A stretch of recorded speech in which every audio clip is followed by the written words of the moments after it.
اس موسم کی پہلی بارش۔ اس ناول کو تحریر کیا ہے عالیہ بخاری نے۔ میاں آپا کا کیا ہے، زندگی کے جو 4 دن باقی رہ گئے ہیں وہ کہیں بھی پورے کر لیں گی۔ ایسا کرو انہیں خالہ حنیفہ کے پاس بھجوا دو، وہ بھی اکیلی ہی ہوتی ہیں، اچھا ہے دونوں کا ساتھ ہو جائے گا۔ خالو کا اس اہم مسئلے پر اتنی بے نیازی برتنا اور خالہ کا ان کی حمایت میں زور و شور سے سر ہلانا، دونوں مل کر رفیق احمد کو بری طرح غصہ دلا گئے۔ زندگی میں پہلی بار وہ اس قدر برہم ہوئے تھے۔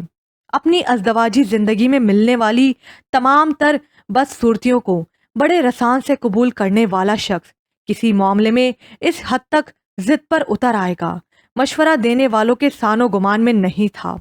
نور جہاں آئے یا نہ آئے، میں کسی فضول شرط کو ماننے والا نہیں۔ وہ ایک لفظ سننے کے لیے تیار نہیں تھے۔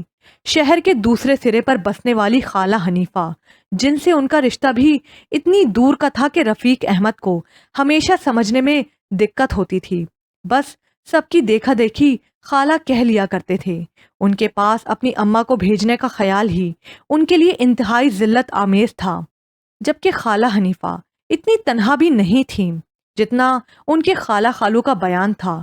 اپنی اکلوتی بیٹی داماد اور اس کے بچوں کو اوپر کی منزل دے کر وہ خود اپنے ذاتی گھر میں نچلے پورشن میں رہا کرتی تھیں، اور ایسا وہ محض اپنی خوشی سے کر رہی تھیں، ورنہ ان کے بیٹی داماد ان کا بہت خیال رکھتے تھے۔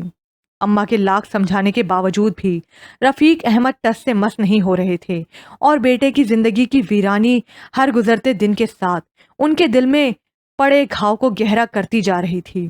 رفیق احمد سے چھپ کر جانے کتنی بار وہ نور جہاں کی خوشامد کرنے گئی تھیں، بہن بہنوئی کے آگے ہاتھ جوڑے تھے، مگر ہر بار پہلے سے زیادہ بے عزت ہو کر واپس آنا پڑا۔ ایسی ہی بیٹے کی ہمدرد ہو تو خود ہی کیوں نہیں چلی جاتی اس گھر سے؟ نور جہاں چلا چلا کر بولتی اور اماں آنسو بھری آنکھوں سے دیکھ کر رہ جاتی۔ اگر بیٹے نے انہیں یہ دھمکی نہیں دے رکھی ہوتی کہ اماں نے کوئی ایسا ویسا قدم اٹھایا تو وہ زہر کھا لیں گے، تو وہ شاید یہ کام بھی کر گزرتی۔ اس ساری صورتحال کو ان کا ضعیف وجود زیادہ دن برداشت نہیں کر پایا، اور وہ بستر سے لگ گئیں۔ بہو اور اس کے گھر والوں کی جانب سے ہر اچھی امید ختم ہو جانے پر انہوں نے بہت کچھ سوچنا شروع کر دیا تھا، اور آخر کار اپنی ایک مرحومہ سہیلی کی بیٹی سے رفیق احمد کا عقد ثانی کرا کر انہوں نے اپنی سوچوں کو عملی جامہ پہنا ہی لیا۔ رفیق احمد کی زندگی میں شاہدہ بیگم ہوا کے نرم جھونکوں کی مانند آئیں۔ ان کی زندگی میں آنے والی دونوں عورتوں کی طبیعت میں اتنا تضاد تھا کہ وہ اکثر حیران ہوتے تھے۔ بیٹے کے ساتھ ہونے والی زیادتی کی تلافی کے بعد اماں تو اتنی پرسکون ہوئیں کہ انہوں نے رفیق احمد کی دوسری شادی کے محض 3 ماہ بعد ہی آنکھیں موند لیں۔ رفیق احمد کے لیے یہ صدمہ بہت بڑا تھا۔ شاہدہ بیگم کا ساتھ نہ ہوتا تو شاید ان کے لیے سنبھلنا آسان نہیں ہوتا، مگر ایک ہمدرد، محبت کرنے والی بیوی اور نئی آنے والی زندگی کا خیال انہیں حوصلہ دیتا چلا گیا۔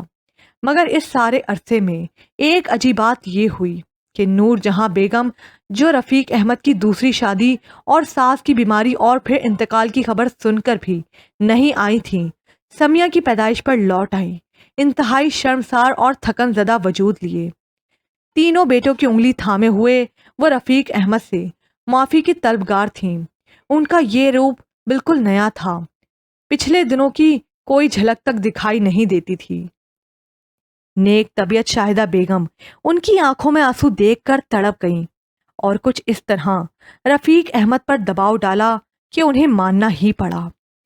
ذرا سوچیں، احسن، سعید اور دانش آپ کا خون ہے، ان معصوموں کو دور رکھ کر کس بات کی سزا دے رہے ہیں؟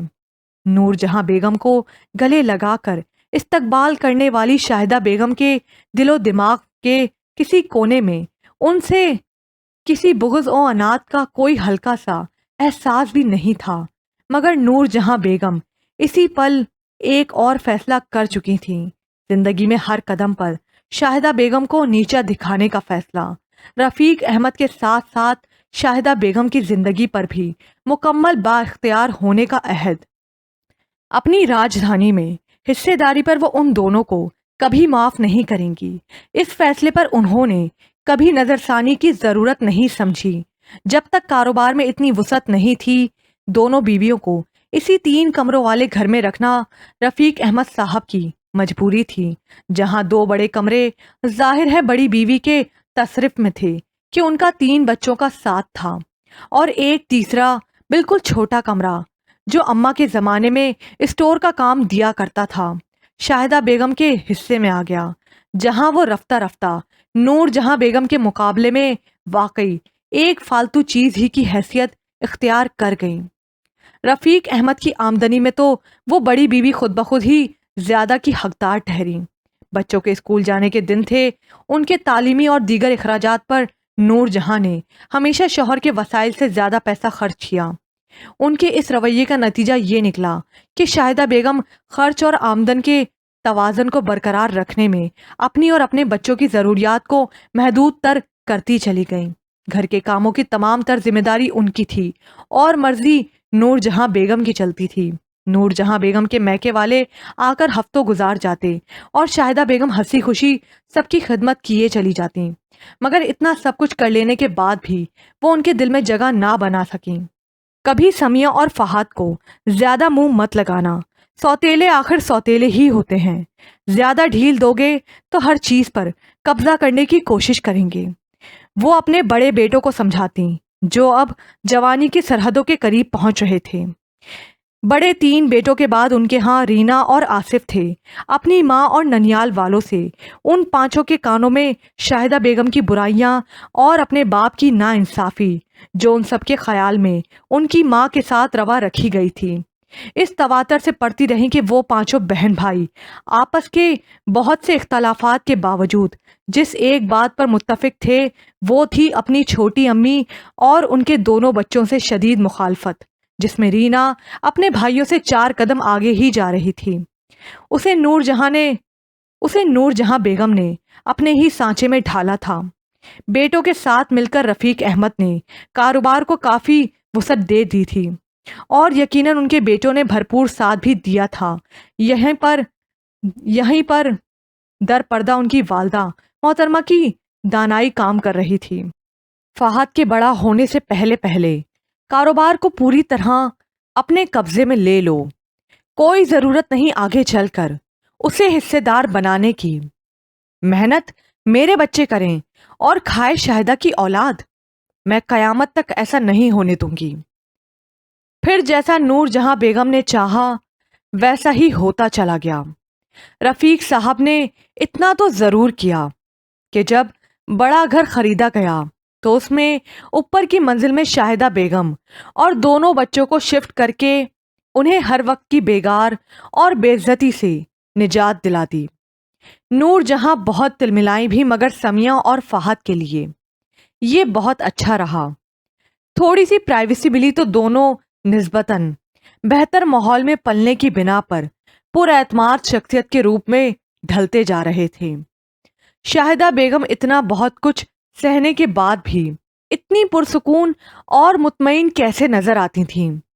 یہ نور جہاں بیگم کے لیے ایک مستقل جھنجھلاہٹ بھی تھی اور بڑا چیلنج بھی، یہ سوچنے کی ذرا بھی زحمت اٹھائے بغیر کہ شوہر کی جس سچی اور بے لوث محبت میں وہ اپنی حسد فطرت کی بنا پر 1000واں حصہ بھی نہیں پا سکی تھی، اسی دولت کا بے باہا حصول شاہدہ بیگم کی گہری خوشی کا بنیادی سبب بن چکا تھا۔ وہ انہیں کوئی بہت تڑپا دینے والی کیفیت بخشنے کے پروگرام بناتی رہتی تھیں۔ نچلی منزل میں پھیلی گہما گہمی حسب توقع تھی۔ اوپر آتی کہکوں اور برتنوں کے کھنکنے کی آواز پر سمیہ بغیر دیکھے سمجھ چکی تھی کہ جناب بلقیس ممانی کی آمد اس رونق کا باعث ہے۔ رفیق احمد صاحب اپنے کسی دوست کے پاس گئے ہوئے تھے۔ ان کی مغرب سے عشاء کے درمیان کی یہی مصروفیات ہوا کرتی تھیں۔ امی کے بارہا کہنے پر بھی کہ تمہیں بلقیس ممانی کو سلام کرنے کے لیے نیچے جانا چاہیے، وہ کسی رد عمل کا اظہار کیے بنا اطمینان سے وہ اپنی الماری کا سارا سامان بیڈ اور کارپیٹ پر پھیلائے حد درجہ مصروف تھی۔ ان کی اس طرح کی نصیحتوں پر وہ بچپن میں بہت ذوق و شوق سے عمل کرتی تھی، مگر جب سے اپنے انتہائی ادب اور تمیز کے ساتھ کیے گئے سلام کے جواب میں بلقیس ممانی کا طنزیہ نظروں سے گھورتے ہوئے، یہ دوسری کی اولاد کو تم نے بہت سر پر چڑھا رکھا ہے، ساری تمہاری شہ نور جہاں کہنا، اور جواب میں بڑی امی کا ٹھنڈی سانس کھینچ کر اس کی امی اور ابو کے بارے میں کی جانے والی مداح سرائی کا مطلب ڈھنگ سے سمجھ میں آنا شروع ہوا تھا۔ سمیہ نے اس قسم کی فارمیلٹی میں پڑھنا چھوڑ دیا تھا۔ ادھر نیچے ڈائننگ ٹیبل پر سجے کھانوں کی وسیع ورائٹی سے لطف اندوز ہوتے ہوئے مہمان اور میزبان اپنے اپنے خود ساختہ مسائل کا حل دوسروں کی غیبت کے ذریعے نکالنے کی کوشش میں مصروف تھے۔ تم سے بات کر کے دل ہلکا ہو گیا، ورنہ سچ مانو بڑا بوجھ تھا ذہن پر۔ بریانی کا بڑا سا لقمہ حلق سے نیچے اتارتے ہوئے بلقیس ممانی نے نور جہاں بیگم سے کہا، وہ اپنے کئی ایک رشتہ داروں کی دل کھول کر برائی کر کے ابھی فارغ ہوئی تھیں۔ ہاں بھابھی، اپنوں ہی کے سامنے بات کر لی جاتی ہے، ورنہ تو انسان پردے ہی ڈھکتا رہتا ہے، نور جہاں بیگم نے بڑے مدبرانہ انداز میں کہا۔ حالانکہ رفیق احمد اور شاہدہ بیگم کے ہاتھوں خود پر ڈھائے جانے والے مظالم کی داستاں وہ ہر اس شخص کو سنا کر دم لیتی جسے ان کے پاس تھوڑی سی دیر بیٹھنے کا بھی اتفاق ہوا تھا۔ گھر کے ملازمین کو تو ان کے سارے بیانات حفظ ہو چکے تھے۔ ان کے اس جملے سے سگنل حاصل کرتے ہی بلقیس ممانی نے ان کی خیر خواہی میں دیر نہیں لگائی۔ تم جیسی ہمت والی تو کون ہوگی، ساری زندگی سوکن اور اس کی اولاد کے ساتھ نباہ کرتے۔ نائلہ نے اکتاہٹ کا مظاہرہ کرتے ہوئے اپنی والدہ کی طرف نگاہ کی اور قریب بیٹھی رینا سے بولی، پتہ نہیں ان لوگوں کو ہر وقت یہ پرانے قصے چھیڑے رکھنے میں کیا لطف آتا ہے، 10 مرتبہ وہی باتیں دہراتی رہتی ہیں۔ نائلہ کی ساری دلچسپی نت نئے فیشنز اور موویز میں رہتی تھی، اس لیے وہ گھریلو سیاست سے جلدی بور ہو جاتی تھی۔ اپنی امی سے وہ کچھ نہ کچھ بہتر ضرور تھی۔ دراصل تمہیں اندازہ نہیں ہے کہ ہماری امی نے کتنی گھٹن زندگی گزاری ہے، ہر چیز پر تو سمیہ کی امی کا قبضہ رہا ہے۔ ہماری امی تو بیچاری بس سختیاں جھیلنے کے لیے تھیں۔ رینا کو اپنے گھر کے اس اہم ایشو سے نائلہ کی بے نیازی برتنے کی ادا اچھی نہیں لگی۔ ان 5 بہن بھائیوں کے لیے شاہدہ بیگم صرف سمیہ اور فہد کی امی تھیں، اور چھوٹی امی کہنے کا تکلف صرف رفیق احمد صاحب کے سامنے برتا جاتا تھا۔ میرا یہ مطلب نہیں تھا۔ رینا کی ناراضگی کا خیال کر کے نائلہ کچھ شرمندہ ہوئی، پھر بات بدلنے کے خیال سے بولی، یہ کباب تم نے بہت اچھے بنائے ہیں، مجھے بھی ان کی ریسیپی دینا۔ ہاں ہاں کیوں نہیں، رینا نے خوش ہو کر سر ہلایا۔ صبح سے یہ اور شہزین لگی ہوئی تھیں باورچی خانے میں۔ نور جہاں جو ابھی ابھی اتفاق سے خاموش ہوئی تھیں، نائلہ کی تعریف پر لقمہ دیے بغیر نہیں رہ سکیں۔ شہزین بھابھی ساس اور نند سے لاکھ اداوات رکھنے کے باوجود منہ پر ان دونوں سے اختلاف کرنے کی غلطی کبھی نہیں کرتی تھیں۔ کئی آڑے وقتوں میں وہی دونوں ان کے کام آیا کرتی تھیں۔ یوں منافقت کا یہ سلسلہ بڑی کامیابی سے چل رہا تھا۔ اس وقت بھی مسکرا کر ساس کو تائیدی نظروں سے دیکھ کر رہ گئیں۔ ربیہ بھابھی کا فون آ گیا تھا۔ ان کی امی کی طبیعت خاصی خراب تھی، اس لیے وہ رات کو وہیں رک گئی تھیں۔ ان کی ساس کو برا بھی لگا، پتہ بھی تھا کہ گھر میں مہمان آ رہے ہیں، مگر کوئی ذمہ داری کا احساس نہیں۔ اب آپ کون سا روز روز آتی ہیں؟ بلقیس ممانی کے لیے تو ربیہ بھابھی کے ہونے یا نہ ہونے سے کوئی خاص فرق نہیں پڑتا تھا، مگر شہزین بھابھی کے لیے ساس کا اتنا کہہ دینا ہی کافی تھا۔ ایک دم ہی خوش ہو گئیں، اور اسی خوشی میں وہ سب کو لاؤنج میں گپ شپ کرتا چھوڑ کر چائے بنانے چلی گئیں۔ سسرالی رشتہ داروں پر اپنا امیج اچھا رکھنے کا وہ کوئی موقع ہاتھ سے جانے نہیں دیتی تھیں۔ سب سے چھوٹی بہو فوزیہ خاصے امیر باپ کی بیٹی تھی، جہیز میں بہت کچھ لائی تھی، اس کے علاوہ بھی اکثر و بیشتر قیمتی تحائف سے نوازتی رہتی تھی، اس لیے اس سے دبنے پر سبھی مجبور تھے، مگر ربیہ سے ایک مسلسل مقابلے کی کیفیت رہتی تھی۔ ولید اپنے کاروبار کے سلسلے میں یہاں اس شہر میں اپنا نیا آفس کھولنے کا پروگرام لے کر آیا تھا۔ اس سلسلے کے تمام تر امکانات کے بارے میں احسن بھائی وغیرہ سے تفصیلی گفتگو کے بعد اب وہ کچھ بوریت کا شکار ہو چلا تھا۔ اتنے گھنٹوں میں اس صورت کی ایک جھلک بھی دکھائی نہیں دی تھی جس کی کشش اسے بہانے بہانے سے یہاں کھینچے لیے آتی تھی۔ ذرا اوپر جا کر پھپھا جان کو سلام کراؤں، ابھی سوئے تو نہیں ہوں گے؟ اس نے پہلو بدلتے ہوئے خیال ظاہر کیا، دل میں افسوس بھی کیا کہ اتنا مہذبانہ پہلے کیوں نہیں سوچا۔ یہ کوئی وقت نہیں ہے ملنے کا، رفیق بھائی تو ویسے بھی جلدی سونے کے عادی ہیں۔ بلقیس ممانی اڑتی چڑیا کے پر گننے والوں میں سے تھیں۔ بیٹے کی سمیہ میں دلچسپی ان سے کیسے چھپی رہ سکتی تھی؟ اچھا، میرا خیال ہے کہ پھر اب سویا ہی جائے، مجھے بھی نیند آ رہی ہے۔ وہ بھی ماں کے لہجے میں چھپی تنبیہ کو سمجھ کر سخت برا مان کر اٹھ کھڑا ہوا اور چائے کی ٹرے لاتی شہزین بھابھی کی مہمان نوازی کی ذرا بھی پرواہ کیے بغیر اپنے لیے مختص کیے گئے کمرے کی طرف بڑھ گیا۔ بلقیس ممانی بیٹے کے بگڑے ہوئے تیور اچھی طرح پہچان رہی تھی، مگر انہیں اس کی چندہ پرواہ نہیں تھی۔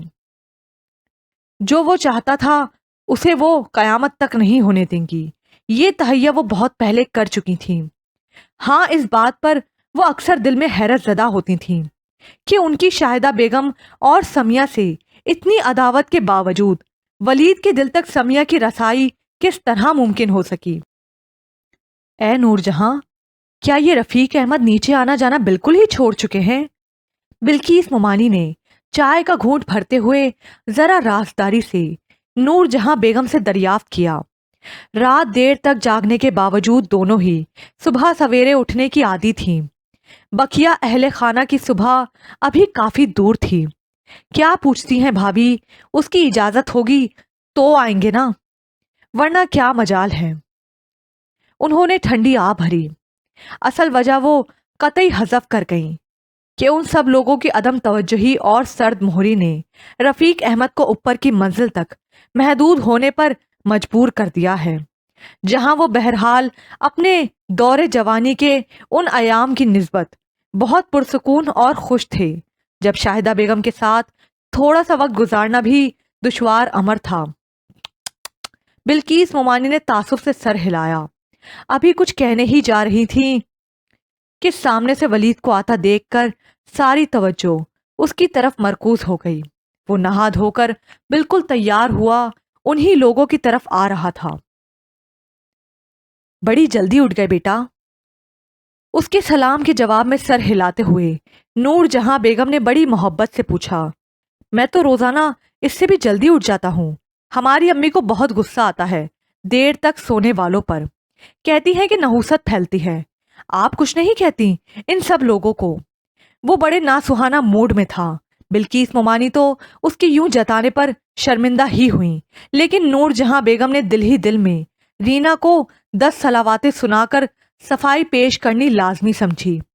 یہ بچیاں رات دیر تک باتوں میں لگی رہی ہیں نا، اس لیے نہیں اٹھی، ورنہ رینا تو مجھ سے بھی پہلے کی اٹھتی ہے، بڑی اچھی عادت ہے۔ وہ فوراً ہی ان سے متفق ہو گیا۔ نور جہاں بیگم نے شکر ادا کیا۔